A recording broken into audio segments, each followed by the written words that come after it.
Part 1. 1. Playing Pilgrims. "Christmas won't be Christmas without any presents," grumbled Joe, lying on the rug. "It's so dreadful to be poor," sighed Meg, looking down at her old dress. "I don't think it's fair for some girls to have plenty of pretty things and other girls nothing at all," added little Amy with an injured sniff. "We've got Father and Mother and each other," said Beth contentedly from her corner. The 4 young faces on which the firelight shone brightened at the cheerful words, but darkened again as Joe said sadly, "We haven't got Father, and shall not have him for a long time." She didn't say perhaps never, but each silently added it, thinking of Father far away where the fighting was. Nobody spoke for a minute.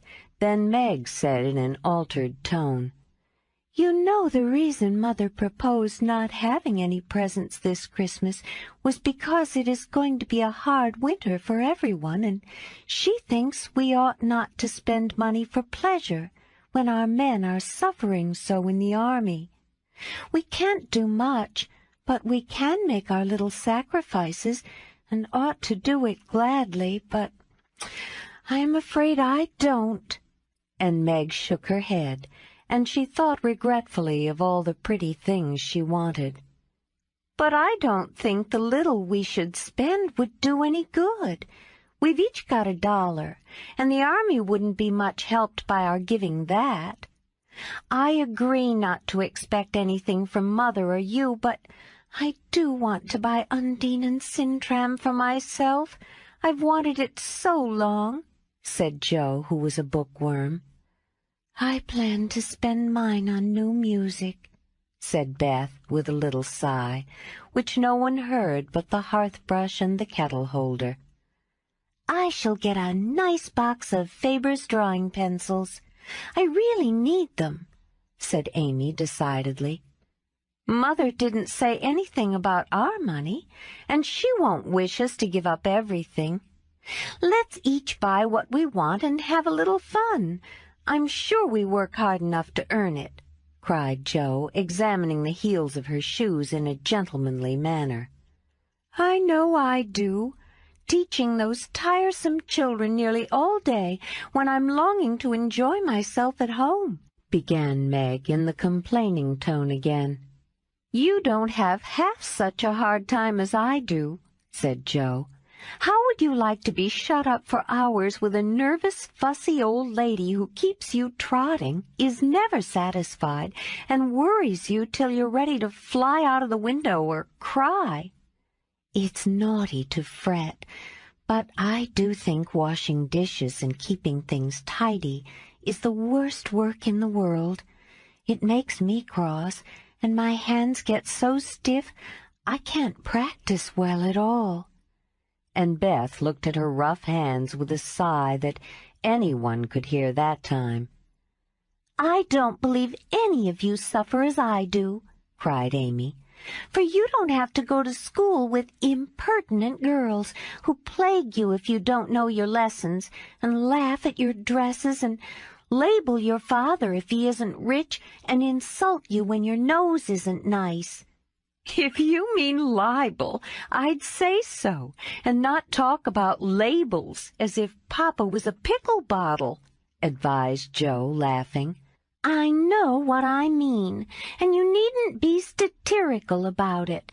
It's proper to use good words and improve your vocabulary," returned Amy with dignity. "Don't peck at one another, children. Don't you wish we had the money Papa lost when we were little, Joe? Dear me, how happy and good we'd be if we had no worries," said Meg, who could remember better times. "You said the other day you thought we were a deal happier than the King children, for they were fighting and fretting all the time, in spite of their money."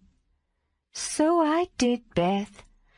Well, I think we are, for though we do have to work, we make fun for ourselves and are a pretty jolly set, as Joe would say." "Joe does use such slang words," observed Amy, with a reproving look at the long figure stretched on the rug.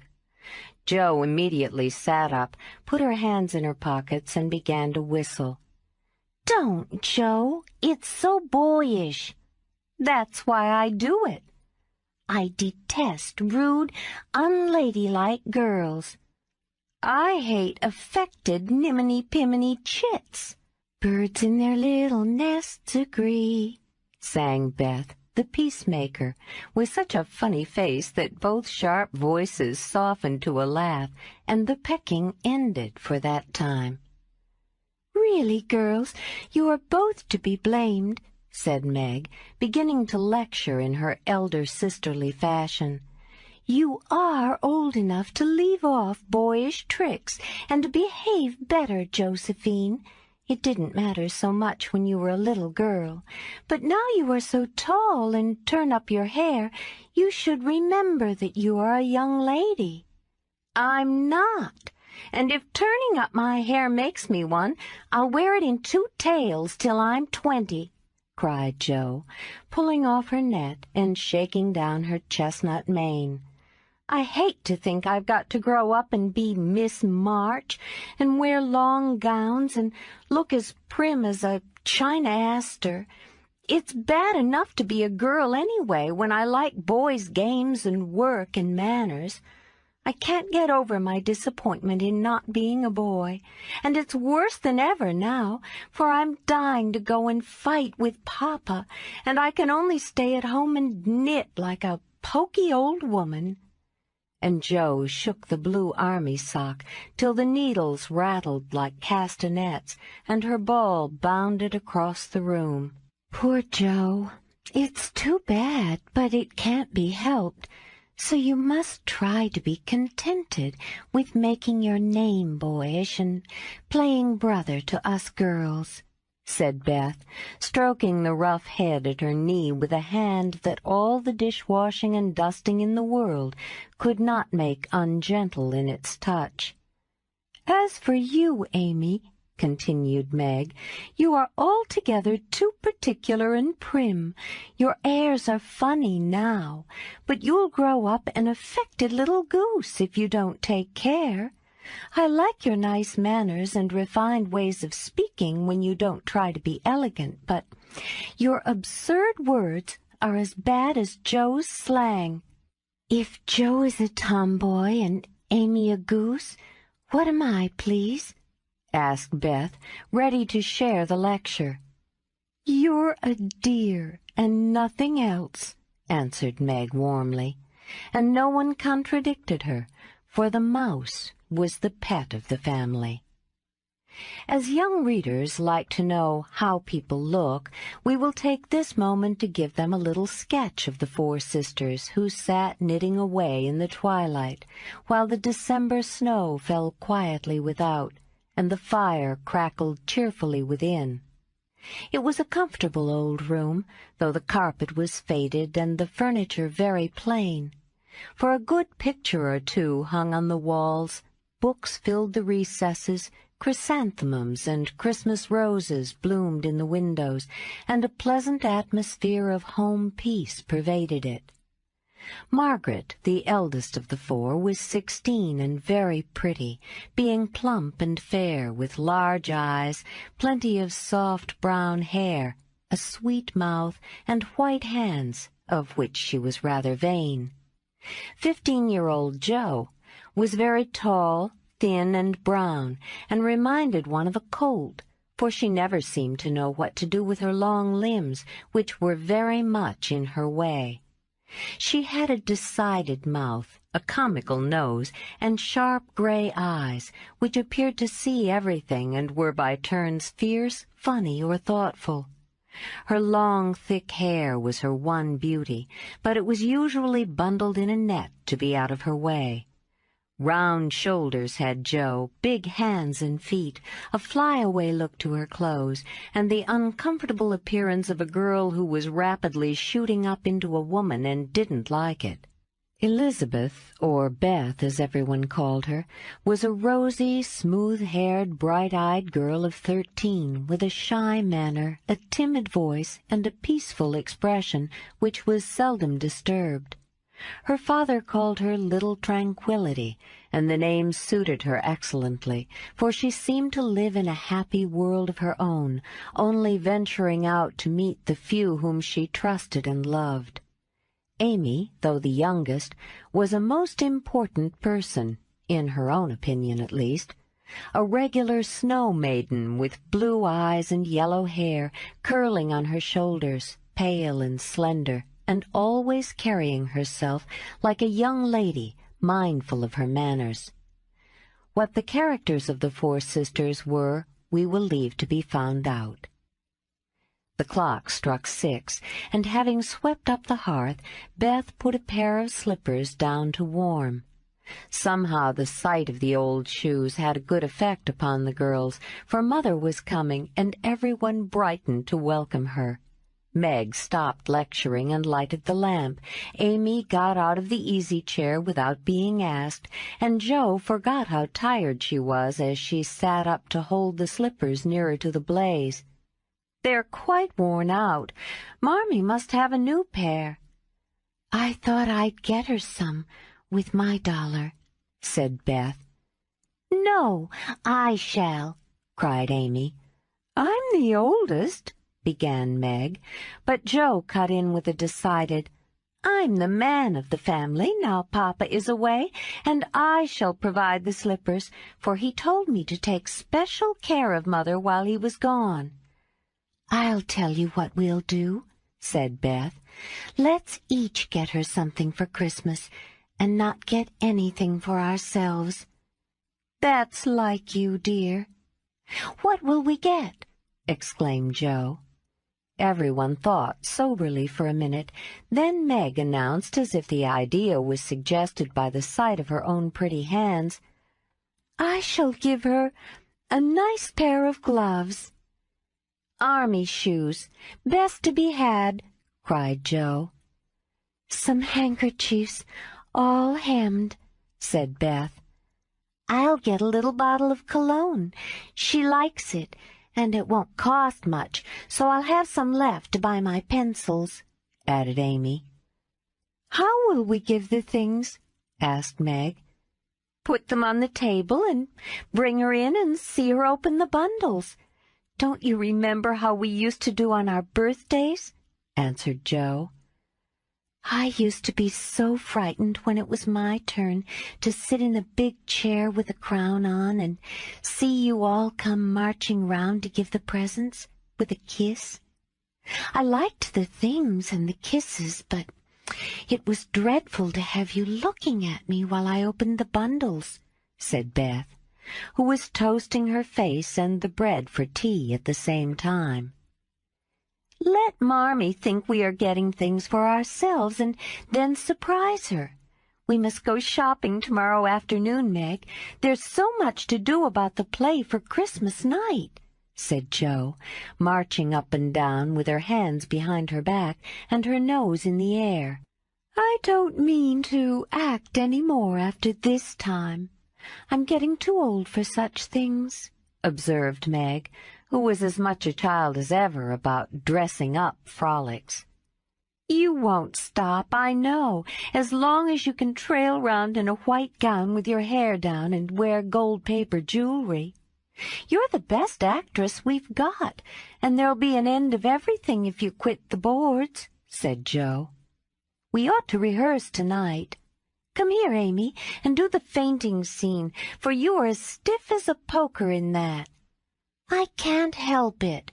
I never saw anyone faint, and I don't choose to make myself all black and blue, tumbling flat as you do. If I can go down easily, I'll drop. If I can't, I shall fall into a chair and be graceful. I don't care if Hugo does come at me with a pistol," returned Amy, who was not gifted with dramatic power, but was chosen because she was small enough to be borne out shrieking by the villain of the piece. Do it this way. Clasp your hands so and stagger across the room crying frantically, 'Rodrigo, save me! Save me!' And away went Joe, with a melodramatic scream which was truly thrilling. Amy followed, but she poked her hands out stiffly before her and jerked herself along as if she went by machinery, and her "ow" was more suggestive of pins being run into her than of fear and anguish. Joe gave a despairing groan, and Meg laughed outright, while Beth let her bread burn as she watched the fun with interest. "It's no use. Do the best you can when the time comes, and if the audience laugh, don't blame me. Come on, Meg." Then things went smoothly, for Don Pedro defied the world in a speech of 2 pages without a single break. Hagar the witch chanted an awful incantation over her kettle full of simmering toads with weird effect. Rodrigo rent his chains asunder manfully, and Hugo died in agonies of remorse and arsenic, with a wild "ha-ha!" "It's the best we've had yet," said Meg, as the dead villain sat up and rubbed his elbows. "I don't see how you can write and act such splendid things, Joe. You're a regular Shakespeare," exclaimed Beth, who firmly believed that her sisters were gifted with wonderful genius in all things. "Not quite," replied Joe modestly. "I do think The Witch's Curse and operatic tragedy is rather a nice thing, but I'd like to try Macbeth if we only had a trap door for Banquo. I always wanted to do the killing part. Is that a dagger I see before me?" muttered Joe, rolling her eyes and clutching at the air as she had seen a famous tragedian do. "No, it's the toasting fork with Mother's shoe on it instead of the bread." "Beth's stage struck," cried Meg, and the rehearsal ended in a general burst of laughter.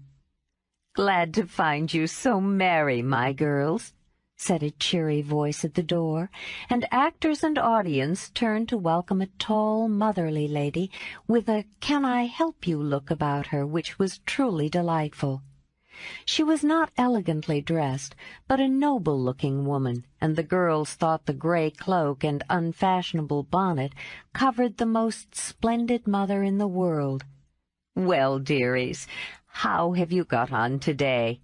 There was so much to do getting the boxes ready to go tomorrow that I didn't come home to dinner. Has anyone called, Beth? How is your cold, Meg? Joe, you look tired to death.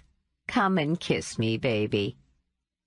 While making these maternal inquiries, Mrs. March got her wet things off, her warm slippers on, and sitting down in the easy-chair, drew Amy to her lap, preparing to enjoy the happiest hour of her busy day. The girls flew about, trying to make things comfortable, each in her own way. Meg arranged the tea-table. Joe brought wood and set chairs, dropping, overturning, and clattering everything she touched. Beth trotted to and fro between parlor and kitchen, quiet and busy, while Amy gave directions to everyone as she sat with her hands folded.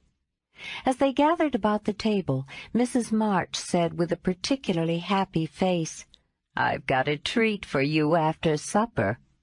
A quick, bright smile went round like a streak of sunshine. Beth clapped her hands, regardless of the biscuit she held, and Joe tossed up her napkin, crying, "A letter! A letter! 3 cheers for Father!" "Yes, a nice long letter. He is well, and thinks he shall get through the cold season better than we feared. He sends all sorts of loving wishes for Christmas, and an especial message to you girls," said Mrs. March, patting her pocket as if she had got a treasure there. "Hurry and get done. Don't stop to quirk your little finger and simper over your plate, Amy," cried Joe, choking in her tea and dropping her bread, butter side down, on the carpet in her haste to get at the treat. Beth ate no more, but crept away to sit in her shadowy corner and brood over the delight to come till the others were ready. "I think it was so splendid of Father to go as chaplain when he was too old to be drafted and not strong enough for a soldier," said Meg warmly. "Don't I wish I could go as a drummer, a what's-its-name, or a nurse, so I could be near him and help him," exclaimed Joe with a groan. "It must be very disagreeable to sleep in a tent and eat all sorts of bad-tasting things and drink out of a tin mug," sighed Amy. "When will he come home, Marmee?" asked Beth, with a little quiver in her voice. "Not for many months, dear, unless he is sick. He will stay and do his work faithfully as long as he can, and we won't ask for him back a minute sooner than he can be spared. Now, come and hear the letter." They all drew to the fire, Mother in the big chair with Beth at her feet, Meg and Amy perched on either arm of the chair, and Joe leaning on the back, where no one would see any sign of emotion if the letter should happen to be touching. Very few letters were written in those hard times that were not touching, especially those which Father sent home. In this one little was said of the hardships endured, the dangers faced, or the homesickness conquered. It was a cheerful, hopeful letter, full of lively descriptions of camp life, marches, and military news. And only at the end did the writer's heart overflow with fatherly love and longing for the little girls at home. "Give them all my dear love and a kiss.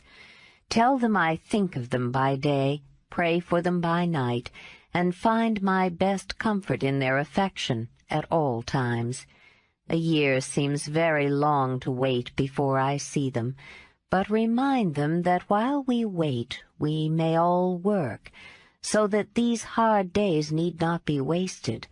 I know they will remember all I said to them, that they will be loving children to you, will do their duty faithfully, fight their bosom enemies bravely, and conquer themselves so beautifully that when I come back to them I may be fonder and prouder than ever of my little women."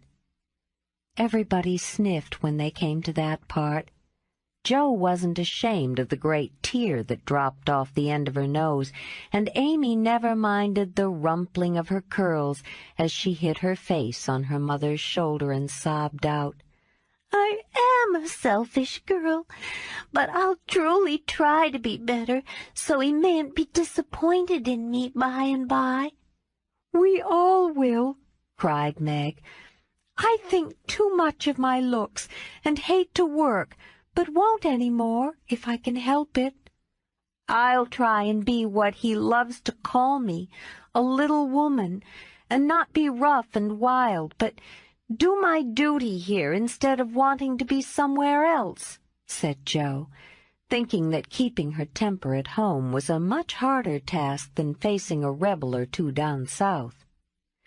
Beth said nothing, but wiped away her tears with the blue army sock, and began to knit with all her might, losing no time in doing the duty that lay nearest her, while she resolved in her quiet little soul to be all that Father hoped to find her when the year brought round the happy coming home. Mrs. March broke the silence that followed Joe's words by saying in her cheery voice, "Do you remember how you used to play Pilgrim's Progress when you were little things? Nothing delighted you more than to have me tie my piece-bags on your backs for burdens, give you hats and sticks and rolls of paper, and let you travel through the house from the cellar, which was the city of destruction, up to the housetop, where you had all the lovely things you could collect to make a celestial city." What fun it was, especially going by the lions, fighting Apollyon, and passing through the valley where the hobgoblins were," said Jo. "I liked the place where the bundles fell off and tumbled downstairs," said Meg. "My favorite part was when we came out on the flat roof where our flowers and arbors and pretty things were, and all stood and sang for joy up there in the sunshine," said Beth, smiling as if that pleasant moment had come back to her. "I don't remember much about it, except that I was afraid of the cellar and the dark entry, and always liked the cake and milk we had up at the top. If I wasn't too old for such things, I'd rather like to play it over again," said Amy, who began to talk of renouncing childish things at the mature age of 12. "We are never too old for this, my dear, because it is a play we are playing all the time in one way or another. Our burdens are here, our road is before us, and the longing for goodness and happiness is the guide that leads us through many troubles and mistakes to the peace which is a true celestial city. Now, my little pilgrims, suppose you begin again, not in play but in earnest, and see how far on you can get before Father comes home." "Really, Mother? Where are our bundles?" asked Amy, who was a very literal young lady. "Each of you told what your burden was just now, except Beth. I rather think she hasn't got any," said her mother. "Yes, I have. Mine is dishes and dusters and envying girls with nice pianos and being afraid of people." Beth's bundle was such a funny one that everybody wanted to laugh, but nobody did, for it would have hurt her feelings very much. "Let us do it," said Meg thoughtfully. "It is only another name for trying to be good, and the story may help us. For though we do want to be good, it's hard work, and we forget and don't do our best. We were in the Slough of Despond tonight, and Mother came and pulled us out as Help did in the book. We ought to have our roll of directions like Christian." "What shall we do about that?" asked Jo, delighted with the fancy which lent a little romance to the very dull task of doing her duty. "Look under your pillows Christmas morning, and you will find your guide-book," replied Mrs. March. They talked over the new plan while old Hannah cleared the table. Then out came the 4 little work-baskets, and the needles flew as the girls made sheets for Aunt March. It was uninteresting sewing, but tonight no one grumbled. They adopted Jo's plan of dividing the long seams into 4 parts and calling the quarters Europe, Asia, Africa, and America, and in that way got on capitally, especially when they talked about the different countries as they stitched their way through them. At 9 they stopped work and sang as usual before they went to bed. No one but Beth could get much music out of the old piano, but she had a way of softly touching the yellow keys and making a pleasant accompaniment to the simple songs they sang. Meg had a voice like a flute, and she and her mother led the little choir. Amy chirped like a cricket, and Jo wandered through the airs at her own sweet will, always coming out at the wrong place with a croak or a quaver that spoilt the most pensive tune. They had always done this from the time they could lisp. "Crinkle, crinkle, little tar," and it had become a household custom, for the mother was a born singer.